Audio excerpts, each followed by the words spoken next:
Hello, we are alive now. Welcome, Anchor people, cultists, and new followers. I am Probotabus, the first acolyte of the Order of the Shining Icosahedron, and today I am with the High Priestess Maratura Hey, and our guest, Daniel Machuca from the Game Therapy Network. How are you? Hello. How you guys doing? Very good. How are you doing? It's early Yeah, for you, great. I believe. Yeah, 9 o'clock. Got my coffee right next to me, and Oh. very excited to start.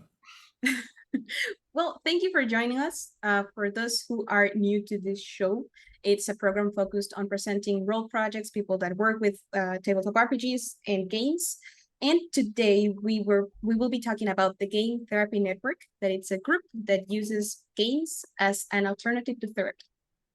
But first, we would like to know about Dan. Who is Yeah, Dan? What do you do for a living? yeah. So Daniel Machuca. I am a primary school teacher by trade. But I also work as a game therapist. So what I do is I work with a group playing tabletop RPGs, and who are neurodiverse, so autism, ADHD, other forms of neurodiversity, and we practice social skills, planning, things like that through playing games. And yeah, after 2 years, we've seen some amazing results with these groups.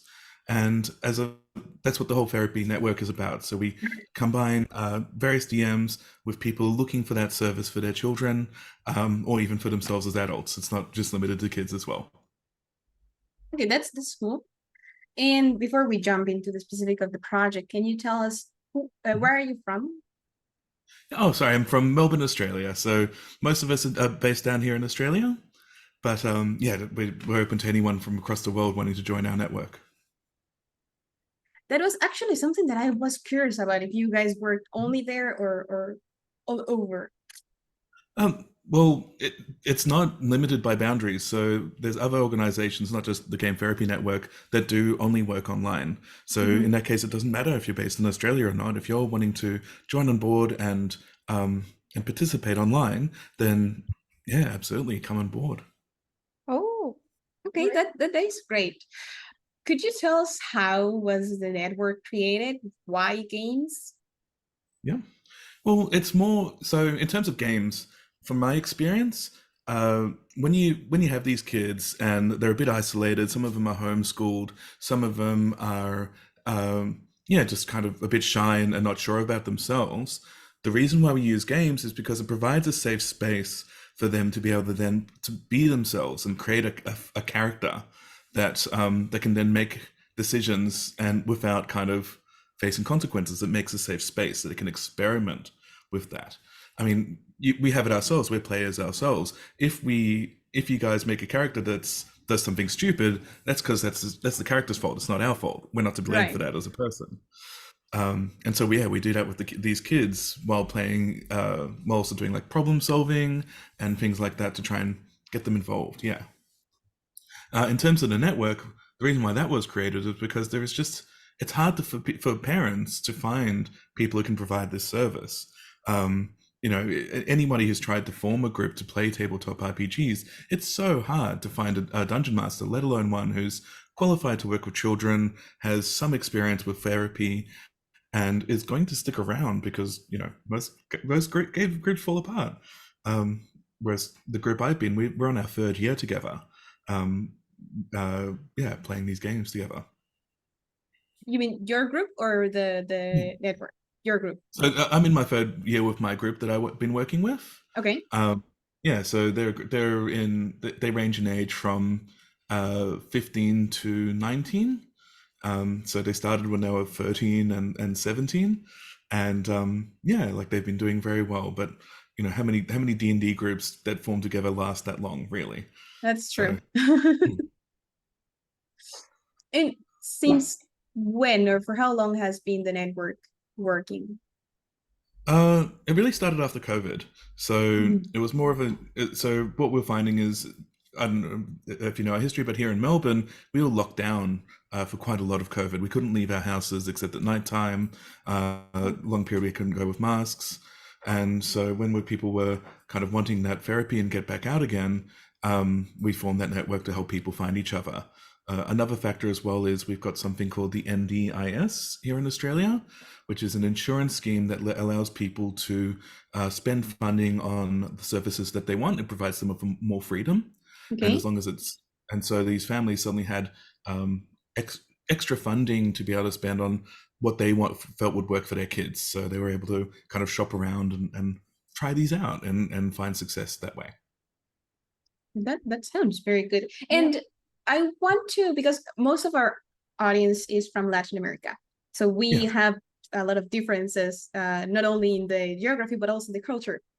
Yeah. How is the role-playing scene in Australia? Is it common? Yeah, well, it's getting more common. You know, you've got things like Critical Role and things and Hmm. streamers like ourselves making it more and more popular. So it's definitely becoming more popular there. What I am also seeing is experimentation with things that aren't Dungeons and Dragons. Mhm. So we are seeing more interest in, Powered by the Apocalypse, in Call of Cthulhu. We've got an enormous Call of Cthulhu fan base here in Australia. Oh. So yeah, and me personally, I find 5e to be really hard to use for this kind of therapy. So even though it's not as popular, I'll try and use other systems to get the kids thinking. Yeah, and I agree, it is hard. And if you want to focus on something else, you need simpler systems. So and of course, our interest will be mainly on tabletop RPGs. But do you have other types of games, like video games or board games for therapy? Not me personally. I definitely know other organizations do have, like Switch events, really popular. Because again, the idea is that you're getting these kids together almost under a pretense. Like you're not coming together to socialize. You don't have to talk to each other. But if you're playing Switch, you're gonna talk with the person next to you. You're going to connect with the people around you.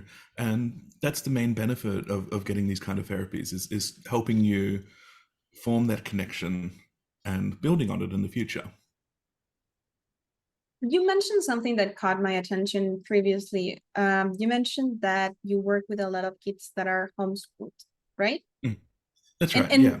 And this caught my eye because this is, as far as I know, this is not a practice so common in Mexico or Latin America. Being homeschooled is not that often. No, it's so not common.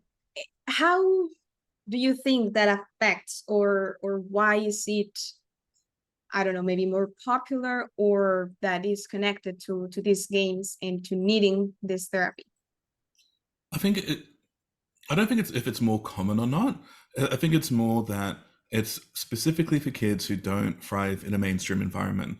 So Okay. you've got kids who have who are so far along the spectrum of neurodiversity that they're unable to sit in a class and sit still and focus on one task at a time. And so this particular client, their parents have taken them out, they're teaching them all the right curriculum, but doing it in the speed and pace that the child can follow, instead of feeling like, I can't do this, I'm stupid because I can't focus on maths at 11 o'clock on a Tuesday. So I don't think it's necessarily for everyone, but I also don't think mainstream school is for everyone. And it's hard to find a middle place between the two. That's true. So it works as a substitute for school, or is it, how is the dynamic? Like you see your group every day? Is it once per week? So with my group, we meet once a week. We have 2-hour play sessions. So we keep it really short just because, again, we're talking about kids who, for most of them, have been at school all day or been at university now, in the case of 2 of them. They're, and, they're tired, but we don't want to go too far and just make them doze off in the last hour. But Right. we also want to give them enough time to, like, we're playing Forged in the Dark at the moment. We still want to give them enough time to execute their heist and pull off whatever terrible thing that they're going to pull off and kill all the innocents that they can, because that's how one of them plays. So we want to keep it short and snappy, but also, enough time to be able to fulfill the whole game. So last year we had a season dedicated to education in tabletop RPGs, and we had several guests that help or provide an alternative to how to teach like the regular subject, like geography, math, all that. Am I understanding that this is similar, or is more focused on the social side in the interactions? Yeah, look, I definitely feel like tabletop RPGs have a place in education. But in terms of this group, it is more about that social side, that therapy side, that providing practice to do social skills in a safe environment and make them more, and kind of used to being around people, even if it is the same for every time. Okay. Sorry, I'm gonna pause real quick. Hi, Legitimin. Thank you for being here, and I'm happy that you're able to understand this one. Yeah. He was a Is guest. this when we a speak to few- Spanish now? Yeah, Yeah, this is now it's moment. time to switch. So, for those who, well, am I able to share what you share with us about your history and all Yeah, that? of course, please. We were chatting before we started the interview, and Oh, well, yeah. I asked because of his last name, Machuca. It caught my attention, and he mentioned that his family is from Chile. So we were talking that he speaks a little Spanish, and he also teaches Spanish, right? Last year I did, yes. Now I speak I teach Italian, which is a whole different ball game. Nice. Yes, it is. I tried to learn and I got confused. I often joke that Italian is just Spanish with extra vowels. So signor, signore, it's the same thing. Huh. Well, if you want to talk of extra vowels, let's talk French. Yeah. So, what was my question? Right. So and might be this a little bit based on a cultural prejudice that I might carry with me, but Sure. if you're helping people that have difficulties interacting with others, isn't it pretending to be someone else, like a character on a game, counterproductive? Or how does it help? Well, I compare it to playing sport. So, if you're playing soccer, you might have some natural talent, and that natural talent might help you, get to the A grade in your school team, or it might get you, far enough along that you play for your city or your country. But natural talent, not everyone relies on natural talent. Not a single player does. Every single player goes into training, goes into coaching, gets support and help based on that. And that's what this is. So this isn't expecting people to go out and form friendships off the bat, but it provides that safe space to do coaching, to do some training, so that way if the kids come in, they're a bit unsure of themselves, they're not really sure how to interact with other people because they've been stuck at home for a long time, or they've just never really struggled to connect with anyone at all, then this provides that space to practice. And that's all we're talking about, is practice, that coaching idea, form connections with people over a shared hobby. And then once they're ready to then take it out into the real world and go, well, I can go and play Forged in the Dark or tabletop RPGs every week. And now I'm ready to join that sports club because, and do, Right. my students does sword fighting, because they get so excited playing a fantasy character, and now they've started doing sword fighting, but they're more confident enough to be able to do that. Whereas before, when we started, they were terrified of the idea of leaving their parents, being part of a club where they knew no one, and were intimidated by it. But small successes meant that they could do that now. Okay, I mean, that sounds amazing. How? Let me see how I can phrase this. Would you be able to guide us on how is the process of getting in touch with you guys? I assume there's some sort of like a few questions that you need to ask in order to know what are the needs of the person, etc. How does it work? So if you go to Game Therapy Network, it's more based around what if you're wanting to do online, which obviously increases the amount of people to be able to help you, or if you're wanting to be in person, finding somebody in your neighborhood. And that's one of the advantages of contacting groups like the Game Therapy Network, is because it can be genuinely hard to find appropriate people in your area if you are wanting to go in person. But speaking personally, my preference is to play in person, just because when you're online, it's really easy to be ruder and more sarcastic and a bit nastier than you necessarily would be in person.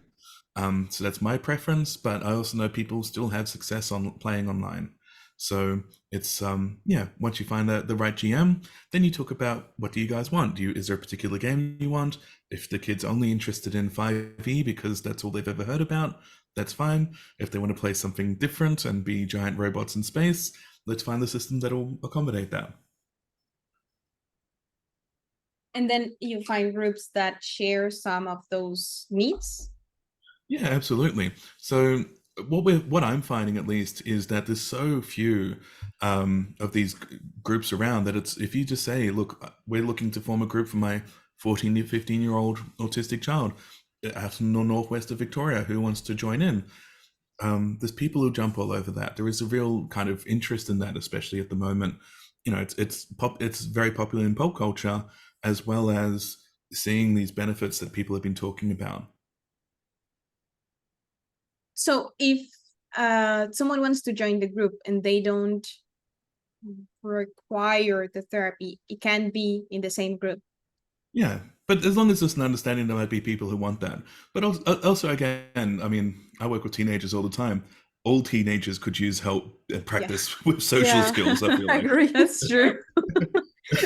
like there's very few who could just who are like, yep, I'm done learning how to talk to people. I can just I'm ready to move on. Yeah, you got a point. Yeah, You mentioned that you sorry. I was going to say I've got a 15-year-old son. Very proud of him. Very happy with him. Would love for him to have more social skills. So I'd be fine to have. It'd be struggle to find any parents who wouldn't be in the same boat. That's true. And speaking of, you also have groups with younger people. Well, so I work mainly as a primary school teacher. So I believe the equivalent might be elementary with outside of Australia. Mm-hmm. So what I have found is that if you can get these kids into it, you can get some benefits as well. So for example, last year I had a year 5 class that were really kind of troublesome, didn't want to sit down during class, really struggled to pay attention. But then I'd say, okay, well, if you guys do the lesson, we're going to play some role-playing games at lunchtime. I'll stick around, give up my lunchtime, and you guys can play. And so they played and had so much fun. And I just saw a real change in behavior after that. So it's absolutely open to anyone. It's just harder to find a system that's suitable because they don't necessarily have the math skills or the critical thinking skills that the more advanced systems need. That's true. And older people, I mean, I guess or I imagine it's harder to have someone voluntarily say, I need this therapy or. But I feel like everyone needs to play, right? I agree. I agree. Like nobody's so grown up that they can't have fun. And whether or not that fun includes sitting down and playing dice, I'm in my 40s, I'm still doing it. I know people are much older. I'm part of another stream where most of the guys are a bit older than that. And there's also stories of people going into retirement villages and forming groups there. So it's not the social side, the therapy side is a benefit no matter what you're playing, whether or not you're playing for it or not. You're still getting that interaction and help and training, regardless. People need social connection, people need fun, and role-playing games are a good way to do both. That's true. I was going to mention and fun. Yeah, fun. Who doesn't like kicking the ass of a giant red dragon as a wolf, as a giant wolf, right? Like. That's true. There's no age for that. I'm curious about the therapy side because I can see how playing helps. I know myself, it has helped me to understand myself and to learn to understand others. And as you mentioned, interact with a kinder way. But do you also have like a following up with the person directly? Is it the dynamic just playing the game, or do you have pauses to discuss whatever issue or difficulties happening? It's more about playing the game, but you need to have variety. You can't just we went into a room, beat the snot out of some goblins, moved into the next room, beat some more goblins up, and just do the same thing every time. And you need to make it varied. For example, I once had a scene where I was my players had an enormous lava river crossing their path. They needed to go north, and this big flow of lava was going across. So I didn't even have a solution for this. I was just like, here's this obstacle. What do you do about it? And it was incredible seeing them being like, oh, well, so they grabbed the map of the island that they were on. They worked out, oh, if we go west, we'll hit the ocean. We'll be able to swim around. the lava and then come back up, and we're just near some people that we know will be friendly to us, so we'll be able to like, it'll take a bit longer, but we can spend some time and rest with them and recover. And just seeing that amount of planning that these kids put into what was a random roll on a table for an obstacle was just amazing. So as long as you keep it varied and don't just make it the same thing every time. But also, like, every year I do a survey of the kids, just seeing like how do they feel about the past year, what did they enjoy, and what's changed for them. So that's how I know that they've been going out to others' clubs. They've been connecting with other people in their social groups. They've joined other D&D clubs in their school and things like that, and kind of continued to expand in that way as well. That Whereas makes when I sense. first started with them, they were like, yeah, 1 out of 10, never want to meet anyone new. Like, people That's true. are scary. And well, I am understanding that in maybe all cases, you are the one doing the mastering, narrating the Yes. game. Is it ever one of them narrating part of the process of the therapy? Maybe. Well, again, this is why I like other systems in 5e, because you do have systems like Powered by the Apocalypse, like Dungeon Mode and things like that, that actively encourage the players to create part of the fiction. Mm-hmm. Or if you've been on, so it encourages the people, instead of just being like, what's in this room, they can be like, okay, well, I want there to be torches so I can see, so they can create that part of the fiction. Just kind of handing over the reins a bit more. I've been encouraging some of my kids to, if they want to do dungeon mastering, they can do so. Like, I'll stay and help them, but they can have a go. So far, no takers, but I do know that with other orgs, that's like one of the kind of goals is like you graduate by becoming a DM and being able to run your own groups. So yeah, it's absolutely part of that. But also, at the start of the year, we decide what we're going to play. So right now we're playing Brinkwood, which is this Forged in the Dark, kill vampires system. And so they are kind of like, here's a few options, what do you guys feel like? And they just gravitated towards that. So they choose what kind of campaign and how we're going to have fun together. Oh, that's fun. Yeah. It's a very fun system. So far they've like, what happened to we turn into vampires? I'm like, yeah, that's how you end. That's like a total party kill. Like, let's not experiment with vampirism. Like, there are no good vampires. That's what you're arguing against.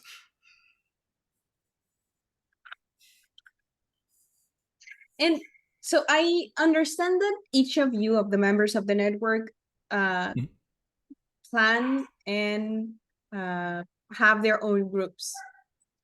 So I understand the idea of the website and the network is to help each other or help others get in touch with you guys. Yeah, that's right. So it's more about helping the parents find the suitable person.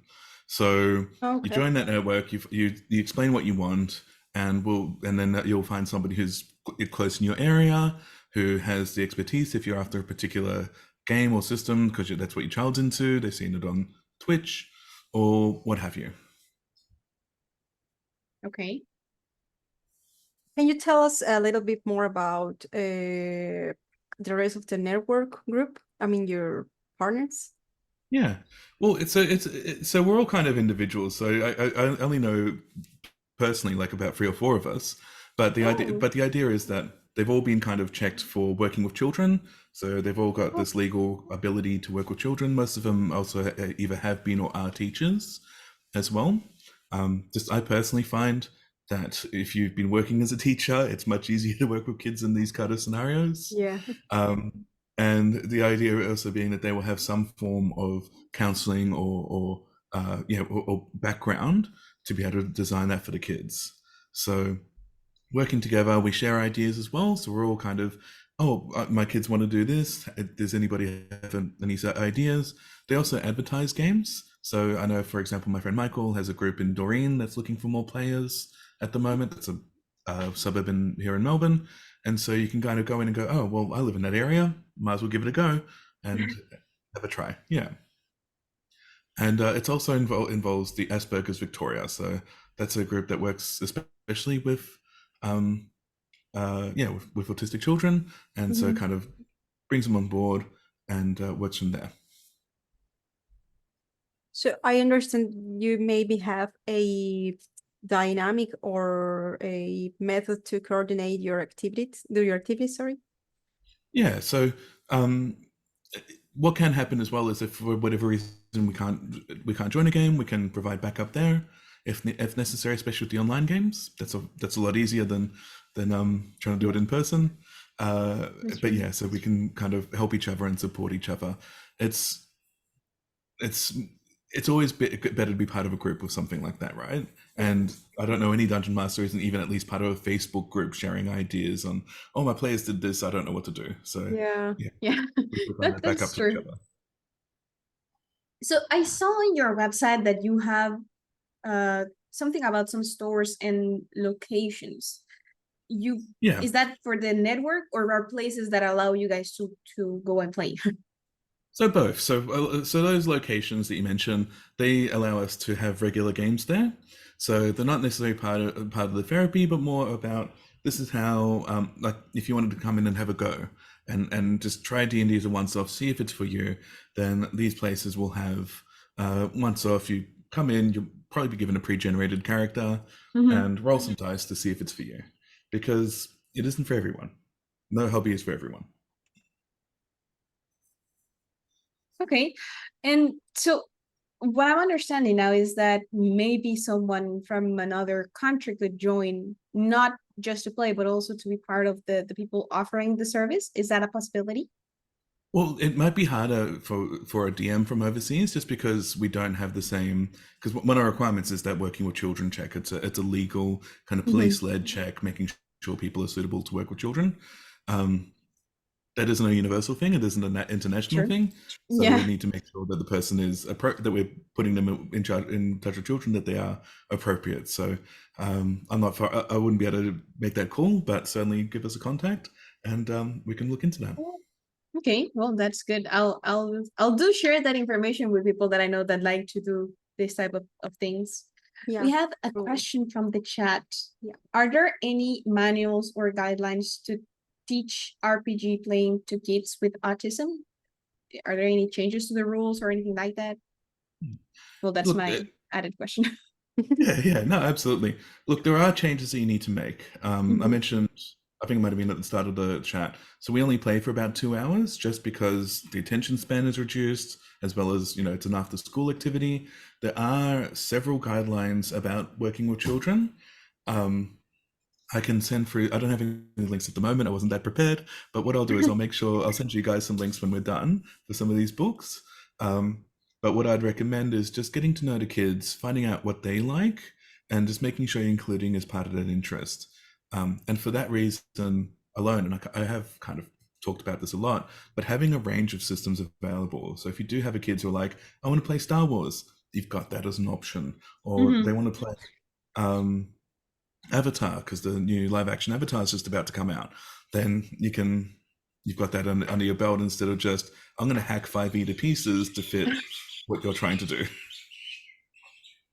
Do you have like a process, maybe if some of the kids or the people in your groups wants different things, maybe not similar between them? Yeah. So what happens is if you want to, it's just working together, just like anything else, just like any other group. So at the start of the year, or last year, we were playing Dungeon World, which is powered by the Apocalypse, roll 2d6, add bonuses, and it's a bit more freeform than 5e. This year I was like, well, these kids did really well with that, but they kind of lacked focus. So this year we're doing Forged in the Dark. So there's definitely a mission every single time, which is kill vampires in this particular case. So yeah, so just kind of having that discussion and making sure that they're all kind of buying in at the start of the year, and then session 0, here's how you create your characters, kids. And we just had our first session last week after the new year, and they've already like stolen some medical equipment and trying to work out what nefarious schemes the vampires are up to. So it doesn't take much. Yeah, someone in the chat says that he wants to learn how to initiate correctly one of his sons because he has autism. So Yeah. I just want to mention that because I hope this interview helps you with that. Yeah, and also if you are worried about the rules, like if you are struggling to be able to GM yourself, because I often find with a lot of these, in a lot of these cases, a lot of these families, the kids are really interested, but the parents haven't played before in their life and have no idea where to start. If you do have a look around for like more kid-friendly systems, so there's things like Hero Kids and Tiny Dungeon, to name a couple. They're much more simple and basic, much easier to run, and you don't have to worry about armor values and things like that. Oh, another question as well. This might be problematic, but here it goes. Do you think there are better game systems or settings to help kids with autism? Look, I this is my personal opinion, so this will be Yeah. controversial. Yeah. But I feel like 5e isn't the greatest because there is such an emphasis on combat. There is like if you think about like you've got persuasion and intimidation as a skill, but no rules about how to use them. Like there's a Yeah. couple of class features, but that's it. Numbers only. Yeah, like I want to intimidate. I'm in the middle of this fight, and I'm a big, strong barbarian with -1 charisma. I want to intimidate someone, but you got a minus, and you roll. You got a -1. Like somebody should be scared of that person, right? So that's why I feel like the other systems are better. So I've mentioned like I really like Powered by the Apocalypse because it's much simpler. There's less maths, and you can kind of make your character build how you want to make it build, and you're not kind of locked in. So you've got things like Dungeon World, Forged in the Dark, so Blades in the Dark and that kind of ilk are based on Powered by the Apocalypse as well. So you've got that kind of background. That's a line I really like. There's also systems like Savage Worlds, where if you've played it, it's quite complicated, but it can be used in any setting at all. So if you once you kind of learn how to play it in a fantasy setting, you can take the exact same rules, bring it to a Star Warsy setting, or to bring it to a cyberpunk setting, or bring it to a Riffs, which is everything. So you can kind of mix it up. But yeah, just having those extra rules around. So there is a social option, or there is a exploration option that D&D doesn't do it as well. Right. And I really like that because, as you mentioned, we're talking about people, even if it's not like a diagnosed something that you have, there are some people and that we have issues interacting on the mainstream context or settings. And I really like your project and what you are offering. It's again, as I mentioned, probably is because of where I live, but this is so strange for me that there's a group of people offering that, and I really love that it exists. I would like to know about you in particular, not like the services offered by the network. You in particular, why did you decided to use games here? Because you mentioned that you are a certified teacher, right? Yeah. Yep. So what came first, being a teacher or using the games Yeah. to teach? They kind of happened all at the same time. So while I was on lockdown, so everyone was stuck at home, I was studying for my master's in education.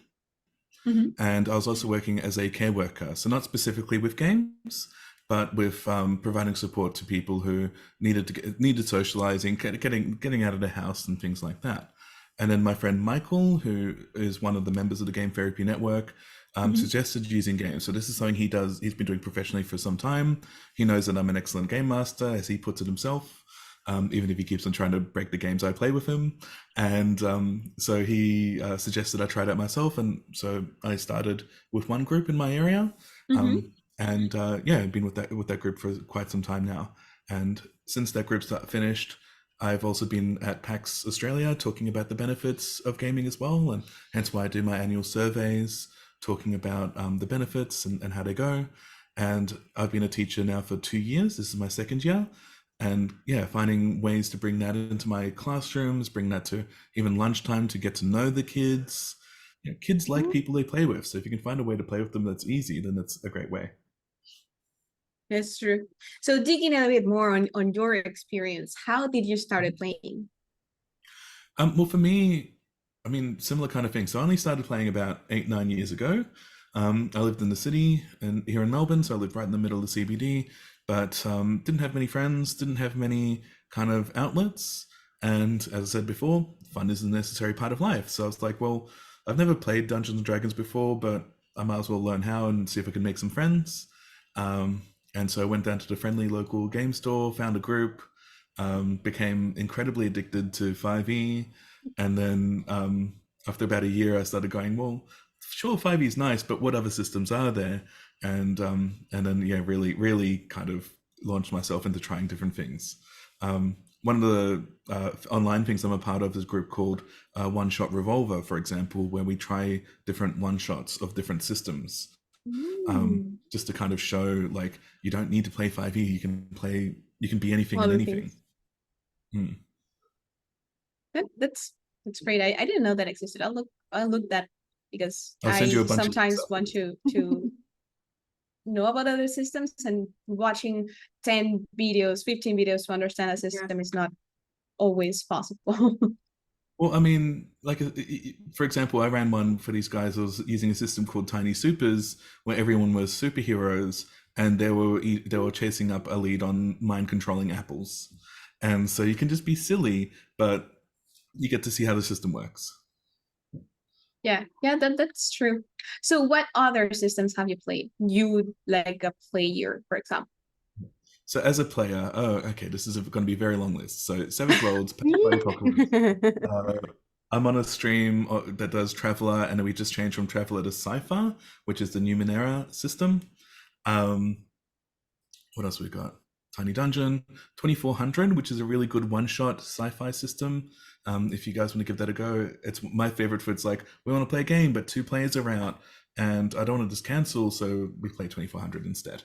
There's a system called Tricube Tales that I've played a bunch as well, which is really fun. It's what I based my system on. And what else? Pathfinder. I still can't believe I like Pathfinder. It's usually so crunchy I can't get into it, but the second edition's converted me somewhat. It is a long list. I have to confess, I don't know some of them, or like half of them. So I'll write them down. Yeah, we have another question in the chat. Yeah. It says, if you are using an indie game system, the person who's writing the question talking about our own system, but I didn't mention that. What could be the things to take into account for creating a therapeutic adventure? I think the main thing is it needs to be flexible. It needs to be that you've got.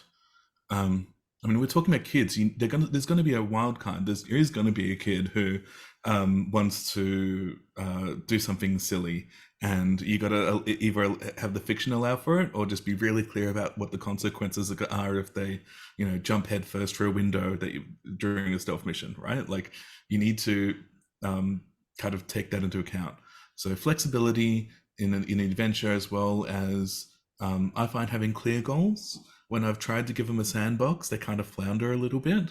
But whereas, as I said, with this Brinkwood, it's very clear you have to kill vampires, so they're often running off the bat. And the other one as well is just kind of knowing your kids might dip in and out. So these kids, so for example, I've got one client in particular who some days they're all over it and want to play and are eager to go and are super vocal, and then the next day they've had a bad day at school, they're feeling super flat, and they just got their hoodie down and just kind of drawing on their iPad and, what? Every time you ask them a question. So just kind of being understanding. How do you handle those cases? Because, of course, being understanding despite whatever case or whatever happened, it's important, right? However, at the same time, I believe that allowing whatever player to let themselves go with that emotion might be counterproductive even for them. So how do you handle those cases where they are not feeling animated enough to play? Well, and you got to understand, like especially with these kids, they're riding their own emotional ups and downs. What we're providing for them is a safe space. I want them to be excited about coming and not feel like, oh my God, I need to go to this thing again. I'm not up for it. I don't want to turn up. I'd much rather have them feel like they can turn up, AirPod in, do their drawing, and when it's time for their character to do something, hey, what do you want to do today? And what are my options? Oh well, so the kids have, while you've been distracted, don't say that part, but the kids have been sneaking past up to this building. They see there's a guard out front. You don't know how many guards are around. Did you want to do anything with that? And oh no, I'll just follow the group. Cool, no worries, mate. Off you go, and just let them dip in and out on those days. And Right. when just making sure you're getting everyone involved, because yeah, I'd much rather like reiterate the story half a dozen times than make them feel like, again, they're stupid for not paying attention and they're not wanted here and they don't even want to turn up next week. I've Of course.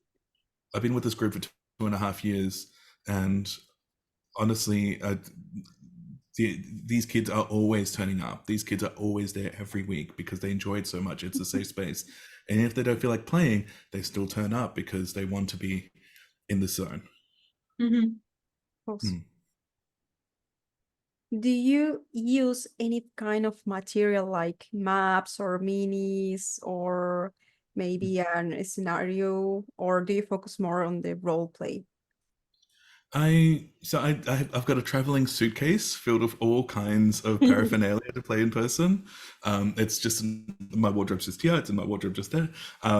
But what I find is that when you are using these kind of more imaginative systems, then you don't need them as much. So if I'm like, okay, if I'm trying to describe this building that has this guard and they're just not getting it, maybe I'm not explaining it properly, maybe they're just a bit tired, then I'll pull out the maps and pull out the minis. But often I'll find that just the description, the theater of the mind is enough. If there's like a really big boss battle, so our first campaign had an enormous fire elemental that they were trying to take out, and so then I bring out the maps and the minis, and because I wanted to have like environmental effects and things like that. They love it. They love playing with it, but I don't think it's necessary. It can provide distractions sometimes. Yeah. That's true. Yeah. So what has been the reaction? Because you mentioned that you guys, the network started around COVID, right? So 2020, I am assuming. Yeah. So what has been the reaction since then? And now that I assume you guys are no longer restricted on leaving houses and all that. It's super positive because again, it's a really popular thing at the moment. So playing Dungeons and Dragons, super popular. People are talking about it. So I'm a member of a few autistic support networks, and even though I don't advertise myself, I just see that people are still looking for it, even for themselves. So what it's the benefits are becoming more and more recognized. There's more and more research about it as well that show these benefits. And so it's not so much, it doesn't get greeted with skepticism as much anymore. Mhm. Like people have been around these kids and know how hyper focused and interested they are in these things. They're into it. Like they can see straight away what the benefits would be. I mentioned before, so I created my own system. I did some play testing with that, and the response was amazing. Like just even putting on Facebook, I'm looking for some families to try this out with me. I'm happy to come to your house, or we can go to the library, or whatever you want. They were all over it. They're really kind of excited to have that Right. opportunity, just minimal exposure. That's amazing. We have a comment on the chat. It's one of our viewers was replying to the question about the advice for creating adventures, and he mentioned something that I think it's important or that can be highlighted. That is that the first step, or he advises that the first step should be to know what's your goal or what you want to focus in for the adventure or the campaign. Do you or what possible focuses can be, because you mentioned attention, right? You mentioned that's something something important to be able to stay focused, or kids that cannot stay on the same space or the same conversation for longer. What other yeah, what other focuses can there be for someone needing therapy or this type of dynamics? Well, it is more about that social side of things. So I don't pretend that I can solve trauma. I can't. We can't do that. It's not part of what we can do. But it is more about that. Here's a regular thing. The kids know they're going to be here every week. They're interviewing with this. They're interacting with the same 3, 4, 5 kids, depending on how big your group is, and they're getting to know them, being more themselves every day as well. So kind of dropping their guard and being more of who they want to be. And I mean, let's face it, most of the time when you create a character, it's either a copy of yourself, somebody who you want to be, or the complete opposite of everything you could ever be. Like those are the 3 kind of options when it Yeah. comes to character creation. So yeah, so these kids kind of being able to experiment with that. As long as you're creating fun scenarios that aren't boring for these kids, I feel like the benefits will come, because it doesn't need to be, I don't feel like you need to design a scenario specifically for therapy. Mhm. They just Okay. need to exist, have ideas around them, let the kids think of the solutions, and that will be what it is. When I created that lava river, for example, I didn't know what the solution was. I'm just like, here you go, kids, have at it. I thought they were going to build a bridge. I thought they were going to try and work out how to fly over it. They just walked around it. Okay, great. So I didn't even think of that. Hmm. That's true. And I guess that's something that is, or I've seen that is common, that people, as you mentioned, people that are not in that context, or that you don't have kids with those issues or know people with those issues, that it's easy to assume you have to plan something specifically for the person that you mentioned, like for a specific trauma or a specific goal. But Yeah. I believe that what you're saying makes perfect sense, and I will take it into consideration as someone that narrates, that I don't have to have a specific goal to solve, just allow the person to work around it. Yeah, kids have got a great imagination, and people are amazing problem solvers. So if you just tell them, "Here's this world, here's a situation, have at it," they will. Sorry. No worries. Nice. So could you tell us if there are plans of the network for the future, like events or things that you organize as a network? Well, so the network is very loose. So we don't necessarily do events with each other. So different people do different events. So one of the groups, for example, that are part of the network is Asperger's Victoria. So, oh, sorry. So they will have events for themselves. So they'll have, like, in a library, they'll do school holiday programs, things like that. Oh. So best bet is always try and find. I mean, I'm based in Australia. Most of your people would be based overseas. Finding what's around in your local area, and seeing what's available to you. Oftentimes around here, we got lots of libraries having these kind of events, community centers, all kinds of things that can provide that space. So yeah, if it's something that's of interest for you, there'll be something around. You've mentioned before we start the live that you Mhm. have a game of your own based on this kind of how to say social development Needs or needs. Yeah, thanks. So yeah, so at the time I was working for an autistic school. So I was around lots of kids who, for whatever reason, were non-speaking or and were very young. And so I was thinking, well, how great would it be if we could create a system that was so simple that these kids could still communicate and explain what their character did. So yeah, so at the time I was playing a system called Tricube Tales, which is already a very simple, easy to learn system. But then I took away a couple of the harder things about it, I guess, and just made it so that, and then made a character sheet so the kids can just point at what they want to do, even if they're not able to explain. So the idea being basically you've got 3 stats for your character. So they can either be a strong character, a fast character, or a clever character. And you're presented with an obstacle, and you need to describe how you're going to get around that. So, for example, if you've got a locked door, are you going to bash it down? Are you going to look for the key, or are you going to try and pick the lock, for example?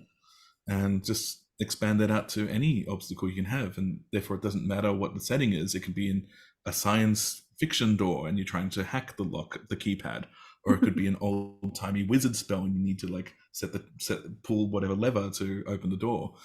So it's completely open that way.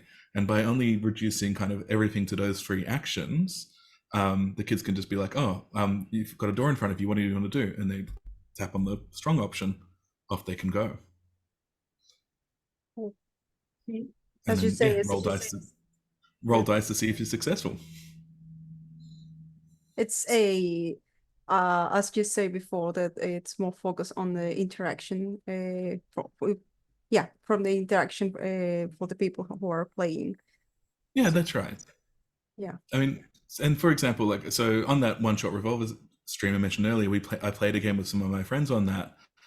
And just to show I can work in an educational setting, we were playing like Mario Kart as a game. So the guys had all made their Mario Kart characters, and they were racing along, and I kept on throwing all kinds of weird and random stuff at them. And as they were going, I was adding up how many successes they had on their dice as they rolled, and described how they got through the obstacles. And so doing a bit of a maths class, adding up as we go. And then the winners ended up being a draw. So I had them do a roll off, and everyone got excited, and off they go. And it was just entirely about how do you describe how you're going to do it, and how successful the dice let you be at that. And that was it. So this game, sorry, is a system you made for this to allow having as little or as many interactions as the person wants to have. Yeah, so when I finished designing it, I had my daughter is 4 years old, so she was one of my play testers. I was like, if she can Nice. understand it, she's on board. That's and then, true. Yeah, and she was, and we still play it now because it doesn't require maths. You're rolling 6-sided dice, and if you get a 5 or a 6, you succeed. And if you're old enough to recognize a 5 or a 6 in a dice, then you can play if you can do that. Okay. And then and then I took to Facebook to this autistic group in my area. I explained that I was playtesting this. Did anybody want to come on board? Had some really positive feedback. Some of the parents got on board. One memorably made a character who was like a hair witch. So everything they did, they pulled like potions and stuff out of their hair to do whatever they were trying to do. It was very, very funny. And it can be that kind of flexibility. It doesn't matter what the kids want to be, as long as they can kind of boil it down to, is it strong, is it clever, or is it quick? And off they go. Okay. It is very simple. What's the name of this system game? So it's called Telling Our Tales, or TOTS for short. It's on itch. I can supply a link for that as well. But yeah, like it's for $2. I've done it with classes. I've done it with groups of up to 15 people, with 15 kids. So they were kind of like grouped together to work out what their grouped character was going to do. And I run it in half an hour. This is the game I was running for half-hour lunchtimes at my old school for my year 5s. Just like, yeah, having fun, tearing apart starships for scrap, and overcoming those obstacles. Okay. I'm trying to find it, but I cannot find it. So we will share that to our viewers later. I've got a link on now if I want me to put it on chat. Oh yeah, if you could send it here on Zoom, our stream master will share it with the rest of the viewers. Cool. Legitimized sets, that sounds amazing. Well done. Yeah, almost like Yeah. Yeah, I agree. It sounds very good, and it makes sense as what you have explained so far. And me, as someone that doesn't have that context or that familiarity, I guess it makes it's easier to understand what you mean now with what you say of the game. Yeah, So I think it's a great idea. Just find a way to connect with people, and this is a game to do it. Yeah. Right. But any game is like, you can play Jenga and connect with people in a pub. That's true. That's true. And speaking of that, I mean, there are other things that you can play, board games, and like you mentioned, that as simple as Jenga, or even as kids just running around saying you're it, or I don't know if that exists there, but those kind of things. I guess that in some way it is the same, just having their interaction, and eventually it will help. However, you and I know there are some studies and articles in how it helps, but what is the way that you would explain it, or what do you personally explain or believe that is the difference between playing anything else and tabletop RPGs? Well, when you're playing an RPG, even not so much with a one shot, like if you're playing in a campaign, so you're making a character and that character is in some way you. So as I said before, it's either you completely, it's who you want to be, or it's who you're absolutely not. And so you're putting a bit of yourself into this shared fantasy world that you're playing in. And so when that character is then interacting with the other bits of the other players, then you're having that experimentation, that exposure, I guess, of who you are, and being that a little bit vulnerable as well, and then kind of doing it all the time, doing it every week for 2 years. Eventually, you're going to be more and more comfortable about exposing more and more of yourself out to the world. And then, so while yes, you can connect with people over Jenga or Monopoly or whatever game you choose to play, tabletop RPGs is how you put yourself into that. I play Monopoly. I'm not going to put anything of myself into that boot, but my character that's a 15-year-old warlock, female warlock who wants to avenge her father, which was my previous character that died, that's got a lot more of me into it, you know? That's true. That's true, and I agree. So something that I understand is very important and key here in what you guys do is patience and time. Yeah. We here on the studio talk a lot about consequences, and we agree that playing tabletop RPGs is something that will help you face things that, for example, in reality, if you had to, I don't know, have a severe injury, it's harder to face. And playing, you can try and see how you would react and try to process it without having to actually, I don't know, lose a finger or whatever. Yeah. How do you handle those consequences? Because sometimes as players, we do something that we thought was positive and end up destroying something else. Well, I think so. It's hard to do, right? And I agree. Like, it's such a difficult thing to do. If you are going to play these games with kids, you need to have a big red rewind button every now and again. So if you've got a player for example, I had one scenario where there was like a pyramid, and every now and again, the tip of the pyramid would shoot lightning up into the sky. And one of my players was like, I want to go lick the tip of that pyramid. I'm like, are you sure? And use my body language and my teacher eye, like, are you sure? And she decided that no, she absolutely had to lick the tip of this pyramid. Okay. So off she went. No saves, your character dies. Here's the big red rewind button if you want it. And she took it. So just be prepared that like they're gonna do stupid things, but you need to either let them face those consequences and rewind back. And it's all about having fun. Like, we're not it's not like role-playing jail. We're not like, okay, you've done this character, it's now dead. No, you can't. No tears aren't going to bring her back. You've done this now. Like, just let them be silly and come back. They'll find a way. Something that Yes. Go ahead. Sorry, go ahead. It's something that's very interesting for me, what you're mentioning as an example, because here on this side of the world, I guess, I don't know, we are used to different things. And when I imagine consequences, it's usually a little bit more, let me find the word, aggressive maybe. And I find it a little bit when you gave that example, I find it sweet, and it makes me realize like the difference between where we are. However, I think, and maybe you can help us with this, I think that it would be the same. Like, even if for example, the violence here is more common or something that is within us culturally, I assume that doing this type of therapy is something that will help also eventually, despite the Well, it'll come out in the player's characters, right? Like, people, what they have inside of them will come out in their character. Don't read too much into it. Obviously, if you've created a ranger who likes to burn down churches, that might not necessarily what you want to do in that player wants to do in their spare time.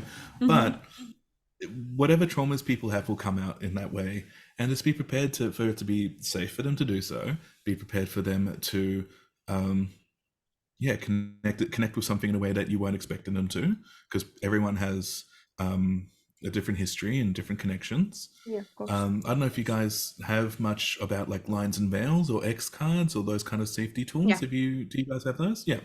So if that is a concern, then having those safety tools available for your kids. So before I got to know these kids, for example, I had one of those little hotel ding bells, like ding. So I have that out on the table. It's like, if this is getting too real for you guys, just press the ding and we'll just move on to the next scene. Don't have it as much anymore because we've gotten to know each other, but just Right. even having that safety tool there help them relax and help them kind of get through that and get past it. And now I know what they like, so it doesn't matter. I just provide random goblins for them to kill every now and then. They're happy. That's true. Having a group for a certain amount of time is, of course, going to make it easier to interact how they want to do it. I know I already said it, but I really like your project. I think it's amazing doing this type of work. And I remember the on the last season last year when we had other people that do similar things. We had someone on the chat that, I don't know if he's here right now, but that he said, "Oh, I wish I had this opportunity when I was younger." And Yeah. I just want to mention it again because I believe that although it is more popular playing tabletop RPGs and all that you mentioned, it is true. It's more common than before. It's still not that Not with often that that people intention. exactly that people see it like an opportunity to improve or to heal or however you want to say it. And I really love what you guys do. Well, and I mean, on that note, like you don't have to go in with the idea of this is therapy that is going to let me get out the trauma or what I have inside of me. You don't have to go in with that, but just you'll get more confident. You'll get more used to other people. You will become more forgiving potentially as a person, especially as a GM when you've got people doing crazy things. You'll, I don't know. You don't need to wish you had it as a kid if you feel like it'll help you now. Basically, is what I'm Agree. trying to say. I agree. So what future plans does the network have? Do you know if there are anything that you guys are planning to do ahead? Well, so what we're trying to do now as well is try and provide a kind of certification for people or a course for people to try and Right. learn kind of how to do what we do, and so we can have a standard as well. Because one of the problems, I guess, with this kind of therapy is that there isn't a qualification. So I talked before how we've all got working with children checks that let us work with children, but there isn't a requirement or anything to be able to play these games and be helpful. Right. Of course. So potentially having that standard and being able to say, well, I'm XYZ qualified will help. There are tools in the States that are available and courses for that, but they're not recognized. So kind of looking at getting those recognized, having that minimum standard there, and having more people be a part of that network and working towards that would be the main future, I think. It provides legitimacy as well, right? Like, yeah, someone can say that they're a therapist or a massage therapist, and it's because their girlfriend says they do amazing work. Like, that's not the same thing as being a qualified physio. So yeah, we're trying to reach that same kind of legitimacy. Wow, that's an amazing plan for the future. I think that's great, and hopefully we eventually would be able to do it internationally. Or I hope that what you're doing opens up that possibility. It'll be fantastic. There's some great work going on, but it's a long way. Like, a lot of these changes, it's a far off goal, we'll say. So sorry, one second. Okay, so we usually like to provide or allow the guest to have a few minutes to talk about whatever they like. Doesn't have to be about the specific of the interview, your project, and all that. Anything that you would like to say before we finish for today? This is your space. So I mentioned before, so I've got my stream, I've got my game that I've got out there. But just in general, what I would encourage people to do is support indie creators, try and support local creators as well, and local events, because the more that you support, the more that there'll be. I often joke about how every dollar you spend is a vote for that thing existing. So if you love this stream and love this chat, subscribe, help them out, let them continue to be. If you like my system, have it. I think it's $2 at the moment. Buy that. Let it continue. One of us can't. These little small indie things can't fight against big publishers. We can only exist because people support it. And so, yeah, absolutely. That's true. Thank you so much. Thanks, yes.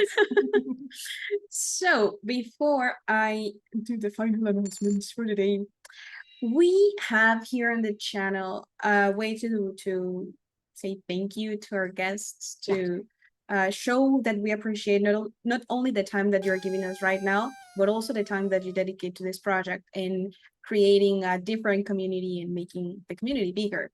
So if you have opened the Twitch, and the viewers will be able to see now the acknowledgement that we created for you. And I will send this to you directly afterwards so you can have it and share it with the rest of the network if you want. Yeah, awesome. Thank you so much. And real quick, let's go to our announcements. We have Hablemos de later today. And tomorrow we have our one shot for our roles and tamal rosca. And we have 2 next week, right? So yeah, we will have Sunday, Wednesday, and Thursday of one shots for the tamales dynamic. And we have on Tuesday Antiguos Tributos. So join us. Anything that you would like to add, Mara? Yeah, someone in the chat says, very grateful for having you here. I appreciate that. Thank you so much for having me. Well, thank you for accepting and giving us this early morning. Yeah. Thank you, Chet, for being here. Let's talk later and see you in a few hours. May your checks be always critical. Thanks.